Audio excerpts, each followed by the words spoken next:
Hello, everyone. Welcome back to Mail to Profit podcast, where hopefully every week I will be bringing you new and useful information on email marketing so you can market your business, sell out your products, and grow your business. Today, I am here with my sister. Her name is Adriana. Say hello. Hi.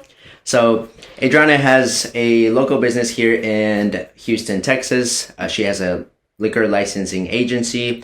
Could you just tell us a little bit about what your business is so we can get into the strategy? Yeah, so I have a liquor licensing agency and we help business owners obtain their liquor permit in order to sell in the state of Texas. So I know that's restaurant owners, liquor store owners. Who else might fit into that? Catering category? services, liquor stores, bars. Right now, the catering servicing is very strong at this point. There's a lot of little tricks that have to go into the licensing for this type of business. So we're getting a lot of inquiries about that. Catering, like you have bartenders, like waiters and that kind of stuff? Yeah. Yeah. Do you do anything on the side of food handler permits or anything like that? Or is it just strictly liquor? Well, we help out. We have multiple services. We do liquor permits, sales tax, EIN numbers. We help you file like your entities, like your LLC, your corporation. When it comes to the food permits, we can definitely guide you towards the right direction. And we also obtain some of them depending on the city and the county that you're in. I gotcha. Yeah, I already knew the EIN one because Yeah. you're the one that helped me set up my stuff when I first started.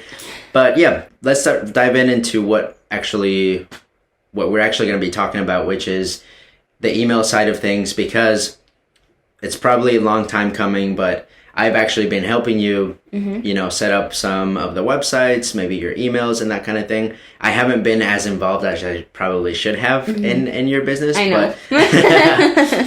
But recently, as some of you all know, I've been sharing a lot about what softwares I'm using. Yeah. So I've recently moved into a white labeled software option for basically all of my marketing, emails, courses, and everything on the content creation side. To the agency side, I've been using Go High Level. And I've actually had a membership which included a free account, which Right. I gave to you. Yeah. So we're actually in the process of transferring and migrating all your stuff from GoDaddy to Go High Level. And we're going to see what results that brings. And also, it'll kind of force me to be more involved in the marketing side for you. So as we make that transition, right now we're rebuilding your funnels, rebuilding the website. And what I'm really trying to shoot for here is to make you a case study, really. So can you tell people just where you're starting at, if you have any automations, what you're doing for marketing, what you're doing for ads that you know of currently? That way we can come back maybe a month from now, 2 weeks or 2 months from now into a new episode, and then we can give the people an update as to what we did, what results we got, and hopefully if y'all have a local service-based business, how you can actually take these strategies and start using them in your own business as well. So can you tell us a little bit about that? Yeah, I really like the update part of it because you're right. It'll make you more involved into my business, which I enjoy. But right now, honestly, all I have going on is just the Google ads, which I put up myself.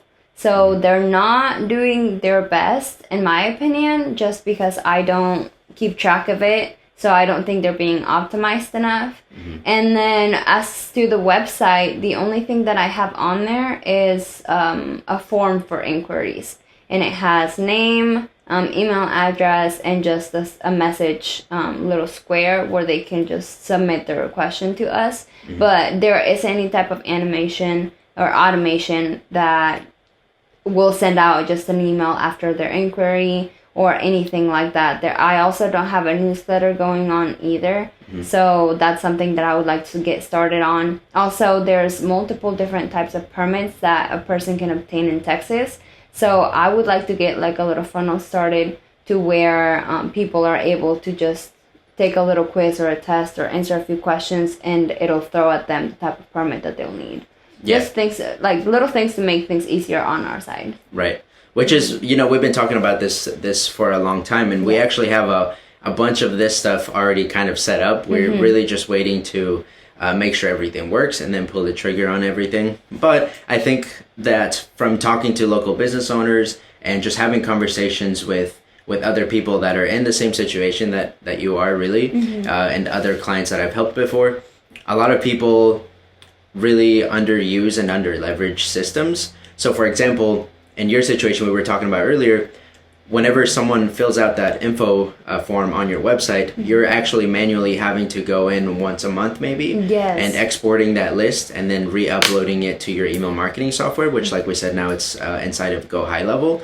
So this actually does a couple of things, which are not exactly good. Okay. But I mean, we do have the really good upside that you're actually collecting contact information. You're not just relying on Google to drive phone calls for your business. You're actually collecting contact information, which is the best step that and I think we talked about this before too, that you have to be collecting people's contact information. So once you actually have that information, what I would recommend if you're in the same situation, and I'm not just for you, but everyone listening, is that you can leverage technology or AI and systems like a Zapier. So what Zapier would do is that it would take that lead or that email address that you get, phone number and name, and shoot it straight over into your CRM, which is your email marketing platform, and it would actually do it automatically each time someone submits that nice. form. Yeah, and I think Zapier gives you like 180 zaps a month,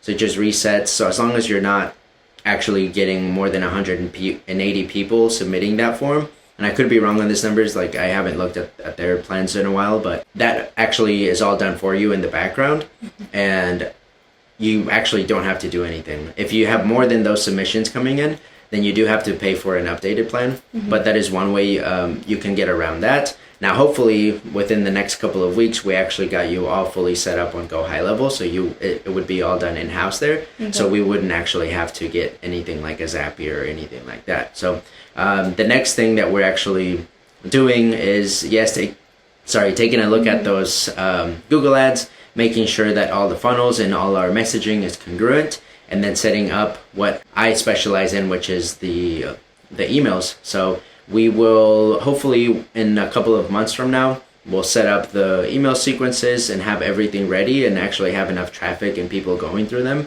to where we can actually share some of those results as far as, clicks going to them, open rates, and which emails are actually performing the best for you. Right. And as we test them, I will share more information on the show for other people.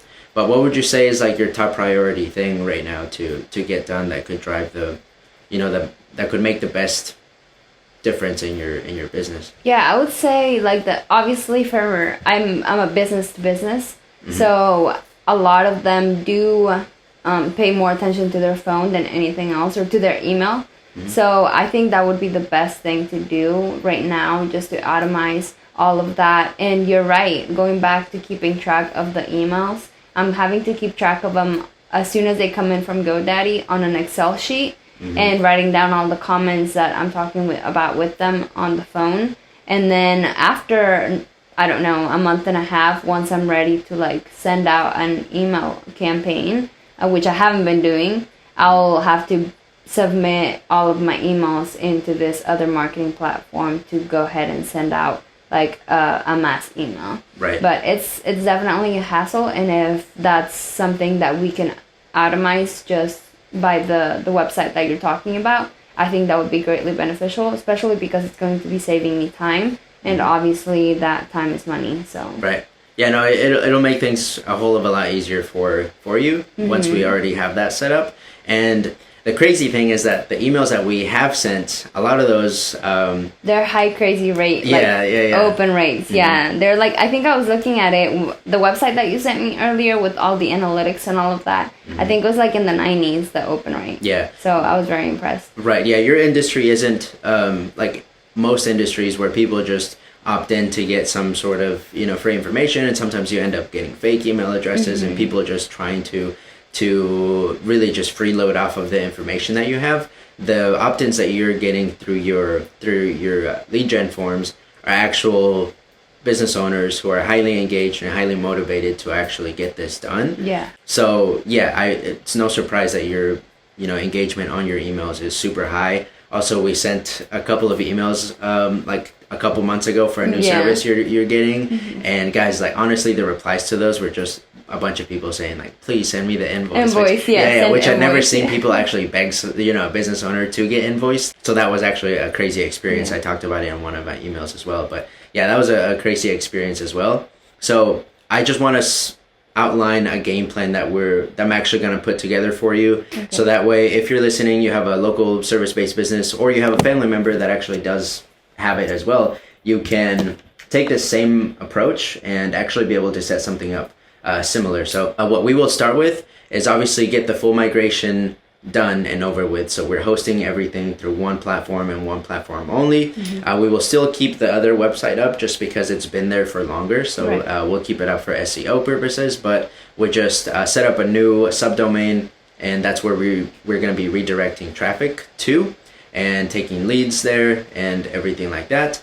The two most important emails that I believe are going to make the biggest difference is that after someone fills out that little quiz, we're creating a quiz to where someone goes in, the result it spits out is the exact permit that they're going to need. Yeah. That way that takes, a consultation call or two away from your schedule as well. Yeah. So once someone opts in and it gives them the result, which is what kind of permit they're going to need, we'll have emails and texts to follow up those people and really just try to get them super engaged until you can get around to calling them and actually closing the deal, really. So that will be the first automation that we'll have in place. Just an email, very simple email saying, hey, we just got your results. We just got your submission to the quiz. Here are your results. Like you're going to need a beer and wine permit, or you're going to need a full liquor license, something in that style. And obviously, guys, I'm not writing copy here. I'm just saying generally what the content of the email is going to be. And then later on, we will have different segments, one for people that actually contact you, one for people that don't actually go ahead and book a call with you, or that are just falling through the cracks. Right. So people that are actual clients and have actually, I'm not sure how your business works, but they make a deposit. So people that are making a deposit versus people that are still thinking about it or just wondering what they should do, because a lot of people that you get are people that are maybe thinking about opening a location, maybe 6 months down the line, a year down the line. So it's very important to stay in touch with those people, because when they actually decide to go ahead and pull the trigger on their location, you're top of mind. You're the only person that's been helping them out. You're the one newsletter that they've been subscribed to. You're their outlet for all the information that they're actually seeking. So that is why we'll set up just monthly info newsletters, updates, and everything that's going on, and that should be fully automated for you as well. And those are really just the main systems that we're going to use to kind of bring everything in.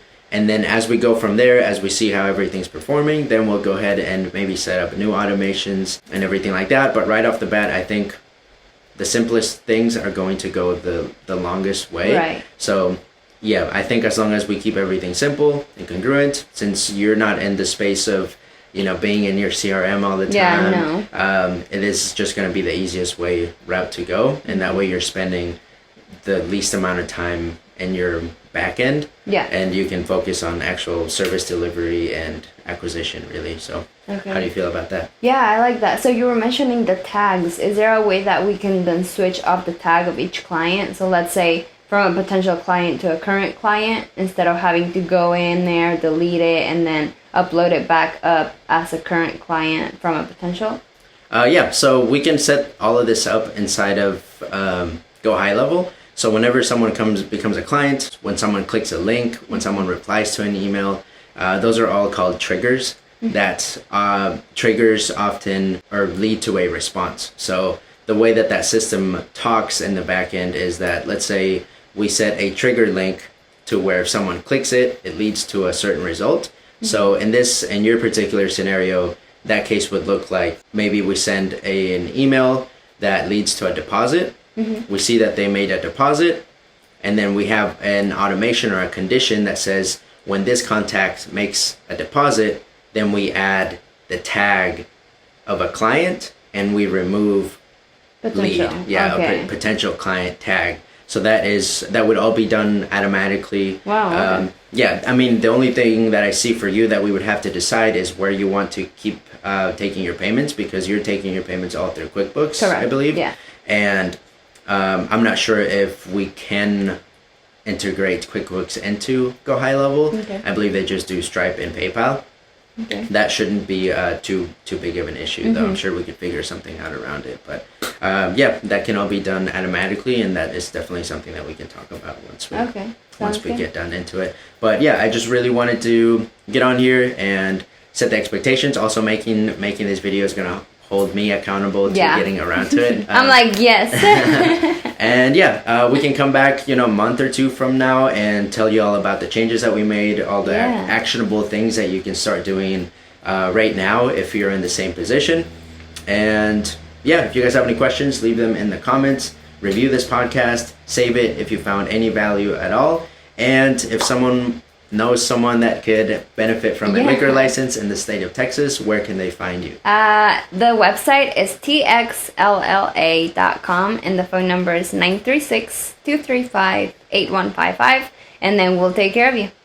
Cool. Yeah. And we're also on social media, so if you follow me, it's Alonso Perez, and Addie is... It should be TXLLA. That's the Texas Liquor Licensing Agency. Perfect. Well, appreciate you for coming on. Yeah, for sure. Thank you for having me.